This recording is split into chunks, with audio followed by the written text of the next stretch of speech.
Bismillahirrahmanirrahim. Assalamualaikum warahmatullahi wabarakatuh. Perkenalkan, nama saya Ambar Nurlaila dengan NIM 12030303017 dari kelas HTN 4A. Di kesempatan kali ini saya akan menyelesaikan tugas ujian tengah semester dari mata kuliah Hukum Konstitusi semester 4. Dari materi pertama hingga materi terakhir.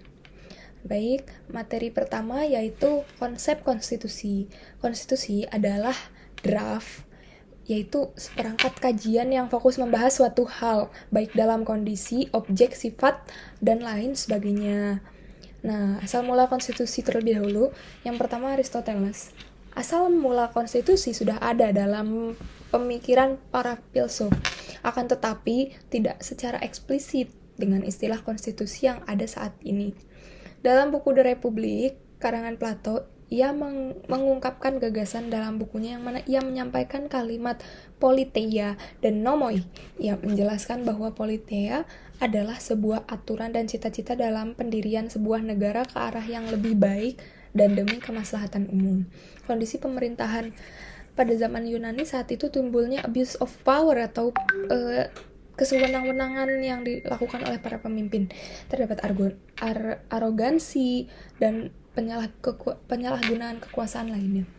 Hal itu membuat rakyat muak hingga muncul pemikiran kritis dari Plato. Ia menggagas istilah politeia dan nomoi. Menurut Plato, nomoi adalah aturan dasar tertulis atau bisa lebih dikenal dengan undang-undang. Gagasan Plato ini sudah ada dalam gagasan Socrates. Gagasan tersebut dipertegas kembali oleh murid Socrates dengan tujuan untuk adanya batasan, keperluan atau aturan main pada pemimpin dan rakyat dengan catatan demi menyangkut kepentingan umum dan demi kesejahteraan rakyat, dan untuk menghilangkan kesewenang-wenangan. Yang kedua, Yunani. Asal mula konstitusi memiliki kaitan dengan res publica constituere. Sebutan itu memunculkan sebuah semboyan dalam pemerintahan. Semboyannya yaitu prinsip legibus solitus est, solus publica supreme leg, yang artinya adalah substansi hanya seorang raja, substansinya seorang pemimpin yang pada saat itu berhak dan memiliki wewenang membuat undang-undang yang mana UU tersebut berlaku untuk rakyat yang dipimpinnya.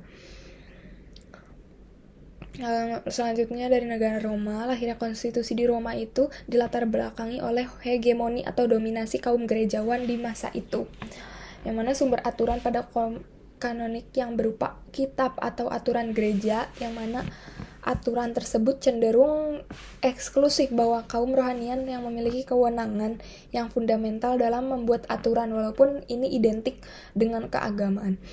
Tapi tidak sedikit yang memanfaatkan keagamaan atas dasar kepentingan lain. Salah satu kepentingannya yaitu kepentingan individu. Hal tersebut bersinggungan dengan konstitusi Roma ya, sehingga masyarakat merasa dilemahkan dilemahkan oleh aturan gereja. Aturan tersebut tuh dianggap tidak berorientasi terhadap kepentingan umum, hingga lahirlah gagasan yang disinggungkan oleh konstitusi tersebut. Selanjutnya di Inggris terdapat istilah Constitution of Clarendon tahun 464 yang merupakan salah satu bentuk pernyataan sikap Raja Henry II di bulan Januari tahun 1164.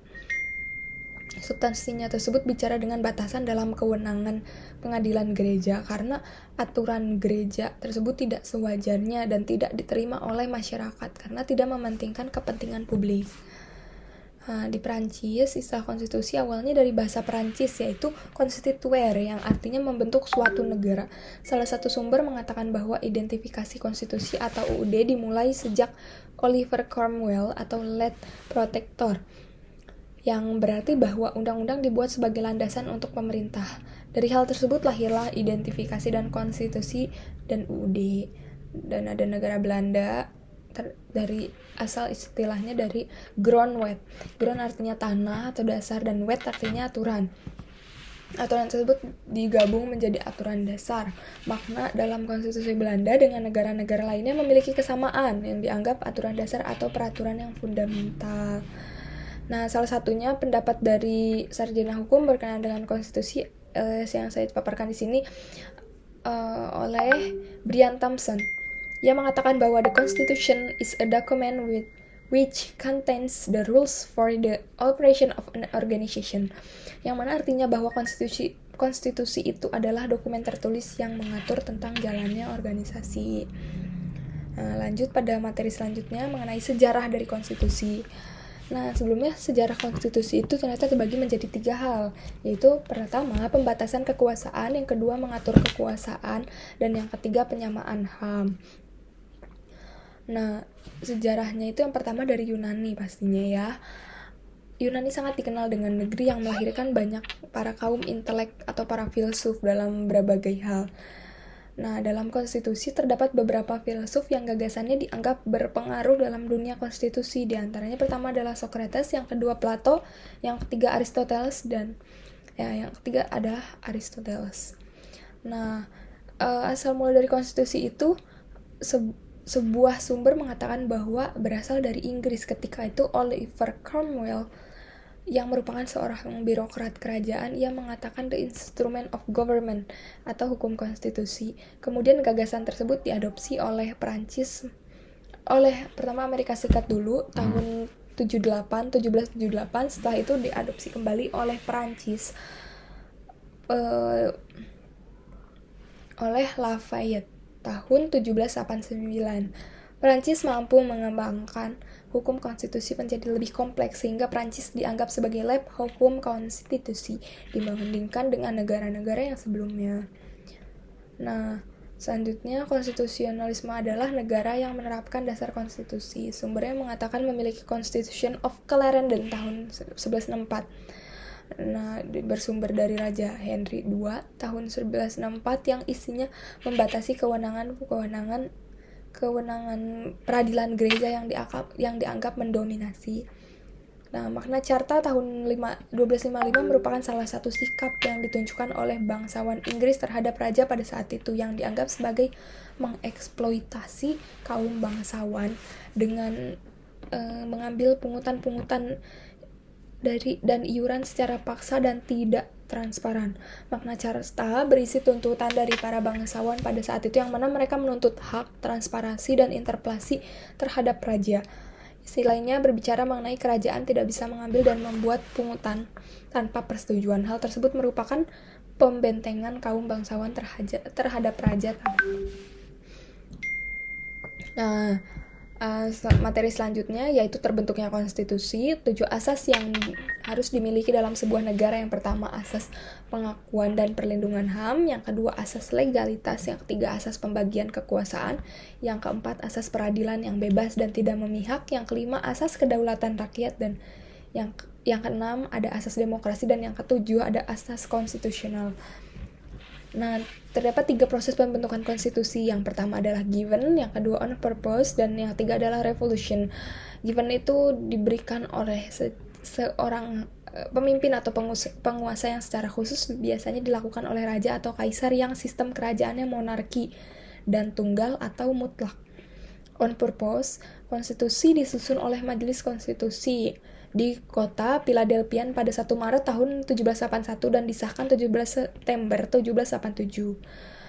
On purpose itu merupakan kesengajaan atau kesadaran yang dibuat oleh warga negara untuk membuat suatu konstitusi. Nah, yang terakhir ada revolution, yaitu pembuatan konstitusi oleh rakyat negara tersebut karena adanya kemauan rakyat terhadap pemimpin yang pemerintahannya otoriter. Negara-negara tersebut adalah Perancis, Uni Soviet, dan Spanyol. Materi selanjutnya yaitu isi dan sifat konstitusi.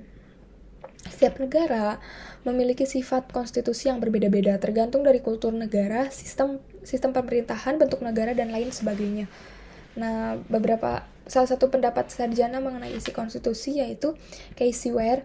Ia berpendapat mengenai konstitusi dan bentuk negara yang berbeda. Ada bentuk kesatuan dan federal. Kesatuan sendiri biasanya membahas mengenai struktur umum dan perlengkapan negara, mulai dari presiden hingga yang bersifat otonom. Selain itu, ia membahas mengenai trias politika yang mana pembagian kekuasaan terbagi menjadi 3, ada eksekutif, legislatif, dan yudikatif. Konstitusi dalam negara biasanya membahas mengenai hubungan ketiga kekuasaan tersebut. Materi selanjutnya yaitu nilai-nilai konstitusi. Nah, nilai-nilai konstitusi ini tidak hanya satu, namun sudah ada pembagian nilai konstitusi yaitu menurut Karl Lowenstein. Yang pertama nilai normatif, yang kedua nilai nominal, yang ketiga ada nilai semantik. Yang pertama, nilai normatif. Penerimaan segenap rakyat dari suatu negara terhadap konstitusinya benar-benar murni dan konsekuen. Konstitusi itu ditaati dan dijunjung tinggi tanpa adanya penyelewengan sedikit pun juga. Yang kedua, nilai nominal, kenyataannya sampai di mana batas-batas berlakunya itu. Yang dalam batasan-batasan berlakunya itulah dimaksud dengan nominal suatu konstitusi. Yang ketiga, ada nilai semantik, yaitu yang dilaksanakan dan diperlakukan dengan penuh, tapi hanya sekedar memberikan bentuk formalization dari tempat yang telah ada untuk melaksanakan sebuah kekuasaan politik.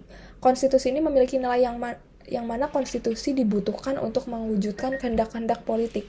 Semantik lebih pada aspek pelaksanaannya politik, tergantung bagaimana dinamika yang berkembang di suatu negara tersebut. Bila hal itu menguntungkan, maka konstitusi diterapkan secara penuh dan mewujudkan kehendak politik. Mungkin itu saja yang dapat saya sampaikan. Saya mohon maaf atas kurang dan lebihnya. Saya mohon koreksinya. Saya mohon maaf atas keterbatasan saya. Terima kasih. Wassalamualaikum warahmatullahi wabarakatuh.